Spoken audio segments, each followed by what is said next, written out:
I have here one of the most interesting looking handlebars I've ever seen in my cycling career. This is the Coefficient RR road bike handlebar, and it looks like something straight out of a sci-fi movie. This is a normal handlebar right here, just a straight upper, normal drops, nothing to it. But over here on the Coefficient RR, there's a ton of little knickknacks, gadgets, and different geometries on this handlebar, but they all have a purpose and they all have a reason. So in today's video, I'm gonna be showing you guys and talking to you guys about what makes this handlebar so special, and then also we'll be weighing and comparing it to other big name brands as well, go over the price. But this is my first time actually seeing this handlebar in person. I've seen videos on it. I've seen RCA, Neil over there, the Extreme, the Guru Fitter, really speak highly about this bar. This is my first time installing on a bicycle coming up. This is going on the Time bicycle build, so I'm excited for that. But it looks very cool, and I want to talk to you guys about all the features of this handlebar that really do change the way you ride on a bicycle. So let's get into it. All right, so first and foremost, let's get this out of the way. This was not sent out to me by Coefficient. I have no affiliation with them at all. I have no discount code. I have no link to them. This was purchased by a customer, sent to him, to me, for a build-up that I have on the Time bicycle that will be coming to the channel very soon. But basically, the customer is a big fan of YouTube, and the bicycle that I'm building up has a bunch of different parts in there, like a hand beanie bottom bracket, the Time frame, the Coefficient handlebar, the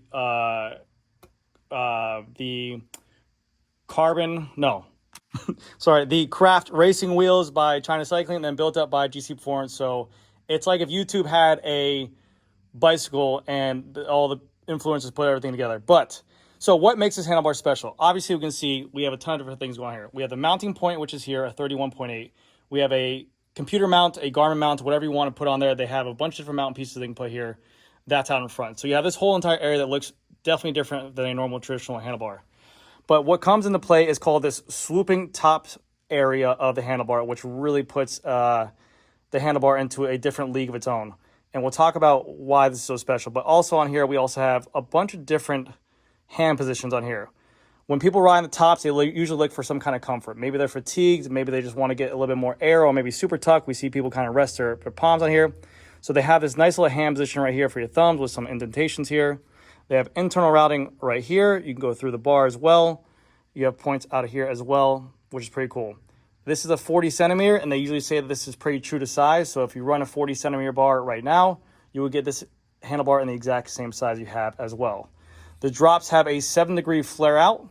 They can run with old school 11-speed Di2, and then they even have these little small indentations right here for thumbs. So if you're in the drops, you kind of have this kind of no place for your thumbs, which feel really good, and you feel like you have a lot of confidence and a lot of control and grip. And also, if you want to ride a little bit more choked up here, you can even have this little upper area where you can rest your thumbs here as well. Or you can even outfit these with a SRAM blip or a Di2 junction here. But let me show you why this is so special and why this sweeping thing is so special as well. These handlebars are $400 as well. So for a normal handlebar, you can see it kind of has this natural sweep to it. This kind of boomerang shape that everyone knows kind of goes to ergonomic, to have your kind of hands sit right here with the hoods and shifters of the bicycle. But when you go to these tops and you go to these uppers and you look for some kind of control, maybe you're climbing, maybe you just want a place to rest if you're fatigued and your lower back or something hurts. What happens is, you see how my hands kind of canter in. They look like it's kind of, even right now where the camera angle is going on, my right arm's coming in from the right side, my left arm's coming in from the left side, and it's giving this natural kind of bow out. And that's where you see these elbows getting tucked out, like this. Let me show you guys. So when I come here on the handlebars, it puts my arms normally here, and it bows out my elbows. So now, and for a position where we're looking to get rest and comfort on, we're getting this kind of natural, we're getting this position where it's putting a little bit of stress on your forearms, it's putting a lot of stress on your triceps, and a lot of stress on your shoulders. If you just stand like this without a handlebar, you're going to be in pretty much a all constant stress situation. So when you're looking for comfort, you're getting this kind of stress situation here.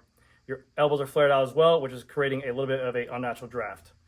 What Coefficient does so well, and just the way you feel it, with this swooping kind of technology, it takes that hand position from what we're used to, and it kind of tucks it in very naturally. And where it puts, like, it almost like engages your lats a little bit better. It puts your elbows right into the side of your body, and it feels very comfortable, and it feels like you have a ton of control. You're seeing gravel riders use this handlebar to have better control on the tops. You're seeing pro racers as well use these for races to be a little bit more confident, a little bit more control. And not only that, when you're tucked in like this position, you're going to be a little bit more aero as well. But a very comfortable situation there.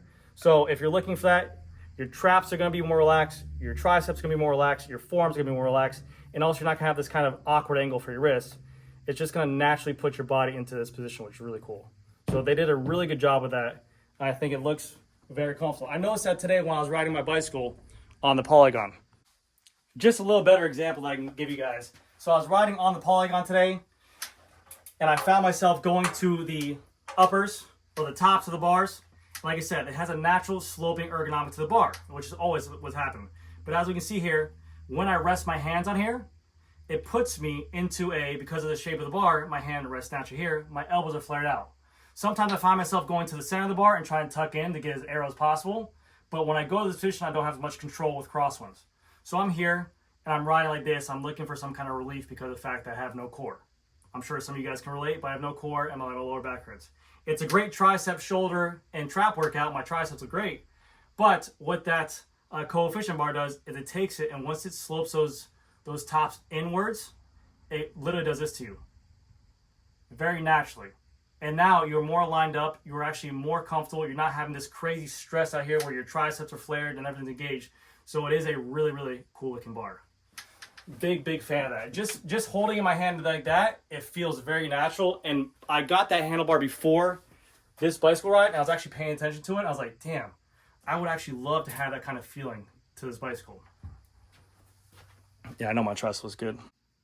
And also what this bar does really well is the flare dropouts. We're seeing more and more companies go, I think the trend started middle of 2023, going to 2024 with this kind of new UCI band. We're starting to see companies go more and more with this flare dropout where it just gives us a little bit more clearance whenever we're sprinting or we're in the drops. We just have that little bit more room for our knees so that way our wrists aren't hitting the tops of the bar as well. And the flare dropouts just a little bit helps out a lot. There's also a good amount of room from the tops to the bottom, and there's a good amount of clearance so that way when riding, like I said, you don't hit it. That's what the coefficient looks like compared to a normal road bike handlebar, which is the Revol Rapide right here.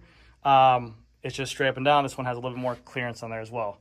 Now what we're going to do is we're going to weigh this handlebar to compare it to something else. This is a 40 centimeter bar here. And then we'll talk about the price point and then my final opinion on this bar.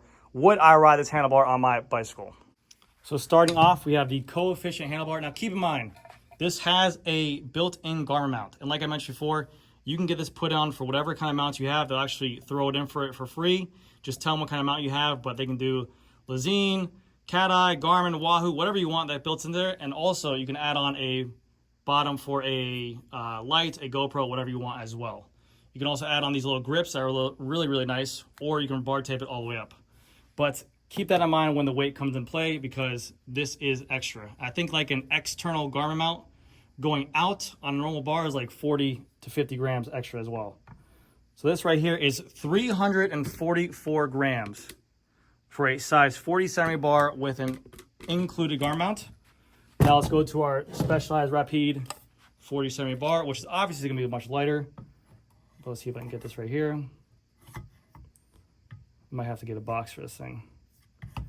Yeah, hold on a second, guys. All right, so now that is floating on top of that park tool, and this is 215 grams on here. Now again, this is a crazy lightweight bar. That's a very performance road-oriented bar. And then you have on there, like I said, an external Garmin mount with another 50 grams on there.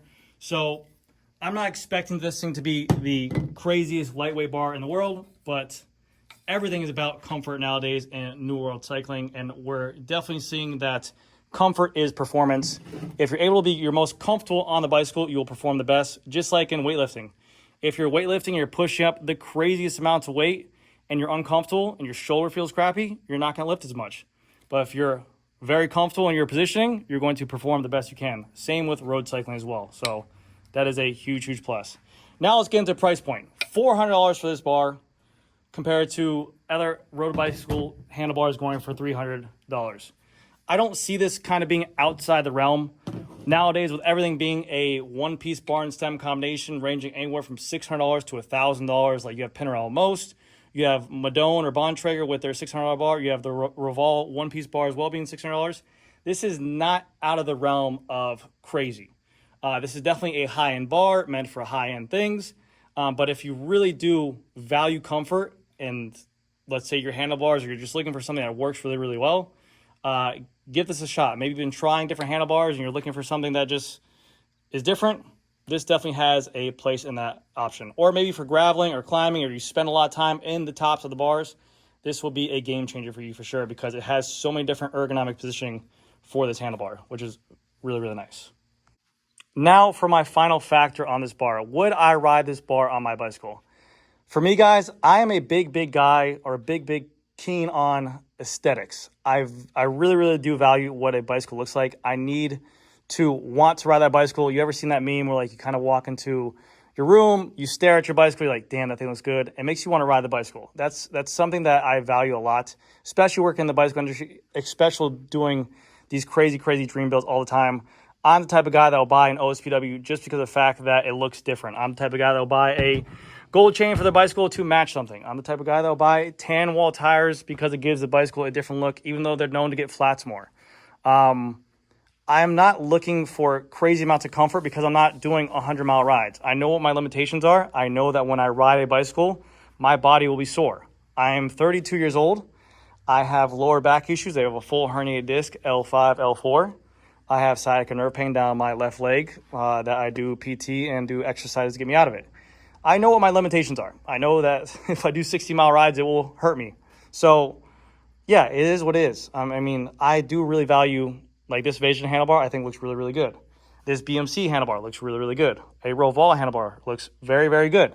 So this to me is just out of the ordinary. I don't know if it's just because of the fact of this out front garment mount or what it is, but it just looks different to me. And that could be the reason why I'm not liking it right now.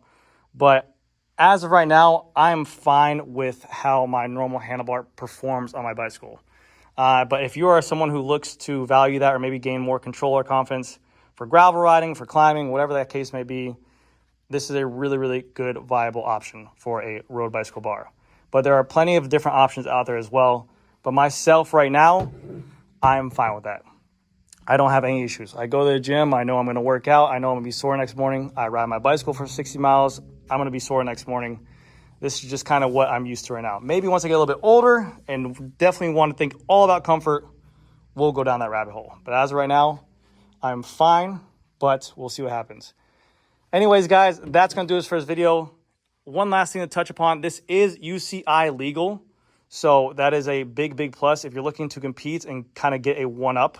For sure, this will give you way more control for gravel riding or whatever the case may be, maybe even cyclocross riding. But just keep in mind, they said that any point that you touch on here, the middle part of the bar while riding, that's when it becomes UCI illegal. So riding the uppers or the tops will be legal. So keep that in mind. But thank you guys again so much for watching. Let me know what you guys think about this handlebar down in the comment section below. Would you guys ride this yourself? Are you guys a fan of it?